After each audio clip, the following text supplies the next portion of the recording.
Hello semua. Saya Phoenix, dulu consumer, sekarang prosumer. Hari ini, Phoenix akan berkongsi tentang noni atomy yang juga dikenali sebagai buah mengkudu. Melalui video ni, anda akan dapat tahu tentang khasiat yang ada dalam buah mengkudu, sama ada kita boleh makan terus tak buah mengkudu tu, perbezaan antara mengkudu atomy noni dengan yang lain, bagaimana ia dapat membantu anda, sesuai untuk siapa, serta cara pengambilannya. Sekali pandang, buah mengkudu ni macam durian Belanda kan? Ia kelihatan sama tapi jangan tertipu. Mengkudu ni nampak macam buah biasa tapi ia sebenarnya makanan luar biasa. Makanan super, namanya superfood. Kenapa? Sebab dalamnya ada 200 jenis khasiat yang bagus untuk tubuh badan manusia. Ia mengandungi prozeronin, polyphenols, scopoletin, iridoid, asid ursolik, 7 jenis mineral, 18 jenis asid amino dan 12 jenis vitamin. Saya tahu tentang fungsi ni, tapi tak pernahlah dengar tentang polyphenol dengan prozeronin. Yang pertama, prozeronin ni digunakan untuk menghasilkan zeronin. Zeronin bermanfaat untuk tubuh manusia. Ia boleh membantu kita mengaktifkan, membaiki, menjana semula dan meneutralkan unsur berbahaya dalam badan kita. Walau bagaimanapun, zeronin tak dapat berfungsi kalau kita makan secara terus. Ia perlu melalui usus besar kita dan bergabung dengan komponen yang bernama prozeroninase agar ia dapat ditukar kepada zeronin. Dengan kata lain, zeronin ni perlu dicerna agar ia dapat berfungsi. Ada tak buah lain yang ada zeronin ke cuma noni je? Selain mengkudu, nanas pun ada zeronin juga. Sebenarnya buah nanas adalah buah yang paling banyak zeronin. Tapi mengkudu dah ambil tempatnya lepas mengkudu ditemui. Zeronin dalam noni ni adalah 40 kali ganda lebih banyak daripada nanas. Dan yang kedua, tentang polyphenol pula. Mereka yang inginkan kulit yang cantik tahu bahawa kulit cantik tak dapat dipisahkan daripada polyphenol. Semakin banyak polyphenol yang anda ambil, semakin cantik kulit anda. Mengkudu kaya dengan polyphenol ke? Ya, lebih daripada 100 kali ganda berbanding dengan kiwi, tomato dan mangga. Sekejap. Ada pokok mengkudu di luar rumah saya. Jadi bolehlah saya petik dan makan terus. Kalau boleh makan terus macam tu, tak payahlah susah payah kita nak proses yang ni. Kalau anda makan buah dia atau minumnya sebagai jus, badan anda tak dapat serat khasiat yang ada kerana molekulnya terlalu besar. Sebaliknya, ia akan menyebabkan senak perut lagi. Macam mana ni? Saya perlukan khasiat buah mengkudu, tapi tak boleh buat jus dan tak boleh makan terus. Kenapa ya? Selain daripada tak dapat menyerap nutrien, mengkudu juga dikenali sebagai buah busuk atau buah muntah. Buah mengkudu masak akan mengeluarkan bau macam muntah. Jadi tak kira betapa berkhasiatnya dia, anda susah nak minum. Itu juga sebab kenapa kita perlu tapai buah mengkudu ni. Jadi apa perbezaan antara mengkudu atomy dengan mengkudu yang lain? Pertama sekali, buahnya pun dah sangat berbeza. Tengok ni, ada cop Pulau Jawa di sini. Buah-buah mengkudu yang ditanam di sini adalah daripada ladang atomy sendiri di Pulau Jawa, Indonesia. Pulau Jawa terkenal dengan apa? Gunung berapi. Buah mengkudu yang tumbuh di sana mempunyai persekitaran yang bagus, tanah yang bagus, sumber air yang bersih. Mereka juga banyak terdedah kepada cahaya matahari. Jadi, buah mengkudu yang ditanam dalam persekitaran ni dapat nutrien yang terbaik. Ini adalah buah mengkudu dengan kualiti yang sangat premium. Bukan buah mengkudu yang kita tanam di luar rumah sendiri. Nombor 2, ia juga disahkan 99.9% organik. Jadi, anda tak perlu risau tentang bahan beracun yang ada dalam mengkudu ni. Yang ketiga, ia telah melalui proses yang ketat. Semuanya dilakukan oleh atomy. Selepas kita memetik buah mengkudu tu, ia akan dicuci selama 3 kali dalam masa 12 jam. Kemudian, ia dibekukan pada negatif 40 darjah Celsius dan selepas tu, ia dihantar ke Korea untuk proses penapaian. Apakah teknologi penapaian? Sebenarnya manusia dah tahu tentang manfaat menapai makanan sejak zaman purba lagi.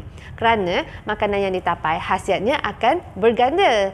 Proses penapaian ataupun fermentasi adalah untuk memotong makromolekul nutrien kepada molekul yang lebih kecil agar kita dapat menyerapnya sebaik saja kita memakannya. Nutrien tersebut sangat berguna pada badan kita. Dan ingat, proses penapaian mengkudu ni bukan bukanlah sesuatu yang kita dapat buat di rumah sendiri sebab ia memerlukan teknologi khas dan menggunakan probiotik yang tertentu untuk mengekstrak lebih daripada 200 jenis fitokimia di dalamnya. Tapi tahukah anda berapa kali mengkudu atomi akan ditapai? Ia akan ditapai 2 kali. Penapaian kali pertama ialah 1080 jam. Penapaian kali kedua ialah 360 jam. Jumlahnya 1440 jam penapaian.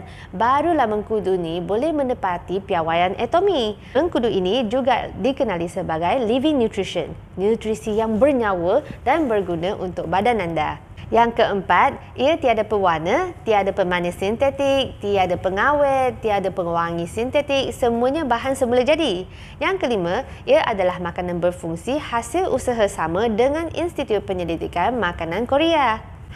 Yang paling penting, bagaimana pengambilan mengkudu atomi dapat membantu anda? Nombor 1, ia anti keradangan. Ia membantu membaik pulih sel-sel dalam badan kita. Nombor 2, ia membantu detoksifikasi ataupun penyingkiran toksik dalam badan. Ia membantu menghilangkan keracunan logam berat, kegagalan fungsi usus, buah pinggang, gangguan sistem saraf, masalah kulit, kerosakan vaskular, kerosakan sistem imun, kecacatan kelahiran dan kanser adalah contoh komplikasi keracunan logam berat. Ia juga boleh menghuru-harakan sistem saraf anda dan membuatkan seseorang tu sangat pelupa, tak dapat fokus, tak dapat tumpukan perhatian, kadang-kadang bahagian badan yang tertentu terasa kebas. Setengah orang pula mempunyai autism, hyperaktif atau kemurungan. Kadang-kadang kita tak tahu bahawa produk yang kita makan ataupun kita gunakan mengandungi logam berat. Mengkudu boleh juga meningkatkan metabolisme kita. Jika badan kita berfungsi dengan normal, sistem metabolisme akan berfungsi dengan sendirinya. Jika metabolisme kita baik, badan kita tak akan obes dan tak ada toksik dalam badan kita. Ketiga, ia membantu kesihatan otak. Mengkudu menghalang penyerapan kolesterol kerana ia mempunyai jumlah phytosterol yang banyak. Ini secara langsung membantu otak anda kekal sihat dan plak takkan terkumpul dalam arteri yang menyalurkan makanan kepada otak. Ia memastikan kandungan oksigen sentiasa mencukupi. Ini dapat membantu mencegah penyakit Alzheimer juga. Nombor 4, ia meningkatkan kualiti tidur. Mengkudu merangsang serotonin dan melatonin, 2 jenis hormon yang sangat penting. Serotonin menjejaskan mood, emosi dan tidur. Ketidakseimbangan dalam tahap serotonin ni boleh menyumbang kepada kemurungan. Melatonin pula mengawal irama circadian yang membantu anda tidur. Kalau dapat dijaga dengan baik, ia membantu anda mendapatkan rehat yang cukup, mood anda pun baik jugalah. Nombor 5, meningkatkan kualiti kulit dan rambut. Seperti yang saya katakan tadi, kandungan polifenol dalam mengkudu sangat bagus untuk kulit anda. Ia mengekang fungsi membran sel yang cekap dan memastikan kulit anda sihat dan mempunyai kelembapan yang mencukupi. Ia juga meningkatkan tona kulit, keanjalan dan membaiki kolagen kerana ia mengandungi phytonutrien. Oleh kerana ia mempunyai unsur antibakteria dan antikulat, ia juga dapat membantu merawat kerangsaan kulit kepala juga. Nombor 6, antibakteria. Mengkudu mempunyai khasiat seperti scopoletin dan iridoid yang bekerjasama untuk melawan penyakit dan jangkitan. Nombor 7, anti-kanser. Mengkudu merangsang penghasilan nitrik oksida. Nitrik oksida adalah bahan yang sangat berguna. Ia mengurangkan pertumbuhan tumor dan membantu badan anda melawan penggedaan sel kanser. Bilangan fitokimia dalam mengkudu yang melawan kanser adalah sangat tinggi. Fitokimia ni kalau kerap dimakan dapat dikumpul dan membina jumlah yang banyak untuk pencegahan kanser. Kalau untuk pesakit kanser, mengkudu akan melambatkan, menghentikan atau mungkin membalikkan proses kanser. Nombor 8, membersihkan darah. Yang membersihkan darah, melawan kolesterol dan mengurangkan lemak darah serta keradangan. Mengkudu menghalang penyerapan kolesterol LDL iaitu kolesterol jahat dan seterusnya mengurangkan plak dalam arteri.